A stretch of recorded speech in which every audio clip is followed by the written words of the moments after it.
Hey everyone, my name is Leah Sutton from KAHS News, and it is with open arms I greet you all to another broadcast episode.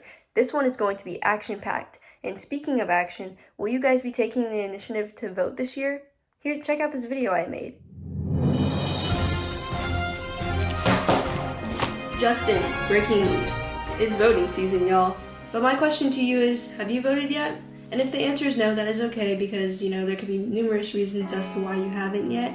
And I just want to inform you on the different candidates we have and why you would or would not vote for them. So first up, we have the two most notable representatives in the election. We have Joe Biden and Donald Trump. Here's how they stack up against each other and their views on certain issues. So I'm going to start off with Donald Trump, and basically this is all the stuff that he was trying to do in these past 4 years and continuing to promote for these 4 years. So he wants to lower the corporate tax. He also wants to continue to roll back regulations on businesses, so businesses have more opportunity to have a free market, essentially. So then Trump also wants to eliminate chain migration to the U.S. and just people migrating to the U.S. Illegally. So he also wants to lower the cost of drugs, just like opioids and stuff, prescriptions. They're really expensive, so he wants to lower the cost of those. He's also very adamant about the usage of fossil fuels like oils, if that's something that you're very passionate about the environment and eco-friendliness. Then I'm going to go ahead and go on to Biden. So Biden would support the banning of assault weapons in America. He would also want to repeal the death penalty. He does not feel as that is something necessary to the government. He would not support the legalization of marijuana in America. That is something a lot of people are very passionate about, but he would not support that. He also supports an increase of federal minimum wage. He would like to pursue something as free college. He would like all tuition of college to be free, and that's something that he would work towards. And opposed to Trump and the usage of fossil fuels and energy and stuff like that, Biden would like to support the continuation of the Green New Deal, which is an act which basically states the effects of climate change and all the necessary factors that need to go into slow the rate of climate change down, and would like to start transforming the energy that we use in America to like wind, solar, and stuff like that. He also believes in the right for women to choose, so you have pro-choice and pro-life. He's pro-choice. And he believes that immigrants should be able to come illegally and still have a right to citizenship. So now I'm going to go ahead and go on to what they both have in common, what they both agree on or do not agree on. So they do not support the defunding of the police. They both believe in stronger background checks for people to purchase guns. And they both agreed on withdrawing troops from the Middle East. So that is how the two presidential nominees stack up against each other. And now I will go on to the vice presidents and what they have in store for America.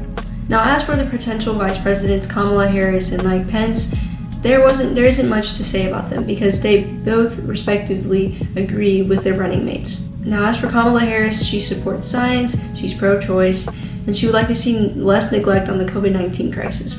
Now, as for Mike Pence, he believes the Trump campaign has done a significant job in the COVID-19 relief fund and everything that they've done and the precautions they set for America. Now that is all I have for you guys today. I hope you guys can make an educated decision by November 3rd, Election Day. And that's about it for me. Thank you.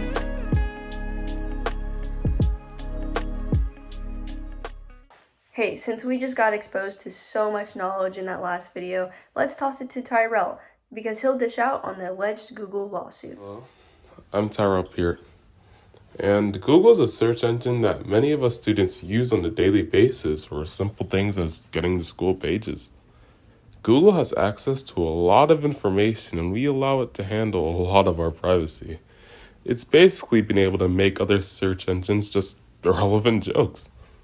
So, on the 20th of October during this year, things have gotten a bit dicey as the Department of Justice has found Google in violation of the antitrust law, suing them for over $5 billion due to being said to use anti-competitive tactics to preserve its monopoly. Being said to engage in many attempts to maintain intertwined monopolies to have dominance over the market. The complaint reads, for years, Google has entered into exclusionary agreements, including tying arrangements, and engaged in anti-competitive conduct to lock up distribution channels and block rivals. Our CEO, Sundar Pichai, has not been accepting interviews, but has gone out to state, scrutiny is nothing new for Google. We look forward to presenting our case. KHS News will be following how this case goes. This has been Tyrell Peart, and please, get ready for our next segment. Do you think Google's forming a monopoly? Let us know in the comments below. In line with the technology aspect, let's dive deep into the realm of Apple as they release many new products this fall. Take it away, Ahmed. Hello Bulldogs, I'm Ahmed Shah. Apple has shocked the world again in their recent event, releasing items such as the new HomePod Mini. What is the new HomePod Mini, you may ask? Think of an Amazon Alexa with room-filling sound, an intelligent assistant, control your smart home. Jam-packed with innovation, the HomePod Mini delivers unexpectedly big sound for a speaker of its size. At just 3.3 inches tall, it takes up almost no space but fills the entire room with rich 360-degree audio that sounds amazing from every angle. The HomePod Mini is designed to fit anywhere in the house. Its elegant shape is wrapped in a perfectly seamless mesh fabric that is virtually transparent to the sound passing through it. A backlit touch surface on the top provides quick control. The second item on the list is the iPad Air 4. With the new iPad, you get what you need from a computer along with many incredible things you'd never expect from one. Here are a few reasons why your next computer just might be an iPad. The iPad Air 4 features advanced Apple-designed chips that transform how you experience photos, gaming, and augmented reality. They also make iPad powerful enough to handle the apps you use every day, whether you're using Microsoft Office for a work assignment or Adobe Photoshop CC for a creative project. The iPad Air 4 is truly amazing, and it may just be your next computer. Now this Apple product is personally one of my favorites, the Apple Watch Series 6. Apple Watch can do what your other devices can't because it's on your wrist. When you wear it, you get a fitness partner that measures all the ways you move, meaningful health insights, and a connection to the people and things you care about most. And it's always just a glance away. Not only is the watch just a health and fitness manager, it can do practically everything your iPhone can do just by a tap on your wrist. Yes, the Apple Watch Series 6 is quite the watch. It can do many things, and I recommend you buy it. And now, but surely not least, the product you have all been waiting for. Yes, ladies and gentlemen, the iPhone 12. With the A14 Bionic chip, this phone is one of the most powerful phones in Apple history. The camera in the iPhone 12 is a Pro 12MP camera system, ultra-wide with telephoto cameras. So basically, you have a professional camera inside your iPhone. The iPhone 12 has a ceramic shield tougher than any smartphone glass, making it very difficult to break. Not to mention, it is water resistant. The iPhone has 4 finishing touches: Pacific Blue, Gold, Silver, and Graphite.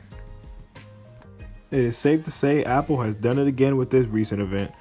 With the iPad Air 4, the Apple Watch Series 6, the HomePod Mini, and of course the stunning iPhone 12. Let us know which product was your favorite. Well guys, that's all the time I have. I hope you enjoyed this Apple event. This is Ahmed Shah signing out.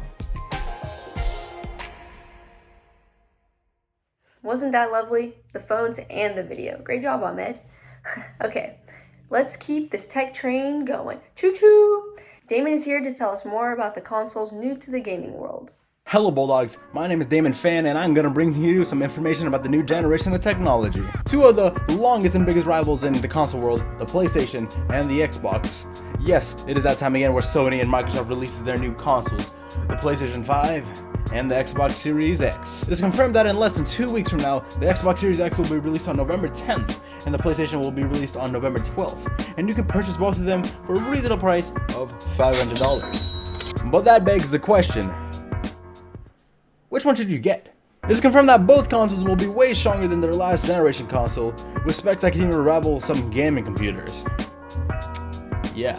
Now to give you a hint of what the PlayStation 5 and the Xbox Series X has to offer, it will provide 4K games at 60 FPS, up to 8K resolution, and up to 120 frames per second, ray tracing, and fast loading SSD. Alright, enough of the key features. Let's get down to what really matters. The game console exclusives. Yes! Halo Infinite will be an Xbox exclusive along with Senua's Saga, Hellblade 2. And to put the cherry on top, although it's not technically a console game exclusive, it is still something Xbox has and PlayStation does not, and that is full Xbox One backward compatibility. Now to give you an idea what that is basically everything on the Xbox One, all the games you own, you could basically put it over onto the Xbox Series X, and PlayStation can't do that, so you save a lot of money. But on the other hand, PlayStation does have a lot of bangers, you could say, bringing it up in some of the most anticipated and hyped games such as Spider-Man, Miles Morales, Horizon 2, Zero West, Gran Turismo 7, Ratchet & Clank, Rift Apart, and last but certainly not least, Final Fantasy 16. Oh yeah. Now I don't know about you guys, but Xbox got some serious competition. But of course, this wouldn't be a proper PlayStation versus Xbox comparison if we don't include the design. Yes, I know all you memers out there saying the PlayStation looking like a router, which I will not deny nor disagree with your observations. But I can't put the PlayStation on blast when I know all of you think the new Xbox looks like a mini fridge. Or then towers in Minecraft. Or straight up like SpongeBob. But in the end, this is your choice and you choose what to do with your mom's money. Maybe. So by all means, feel free to pick whatever console you want because from the looks of things, you'll be making an awesome decision either way. Hey! No! PC! You can stay out of this! Don't hurt the other guy's feelings, come on. Don't hurt the console's feelings. Let them have their moment. Let them have their moment. Now shoot!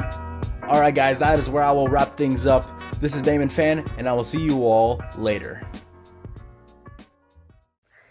I know we're blowing through the news today, so if you're feeling overwhelmed, no worries. David has your back as he will be giving pointers on stress relief. Hello.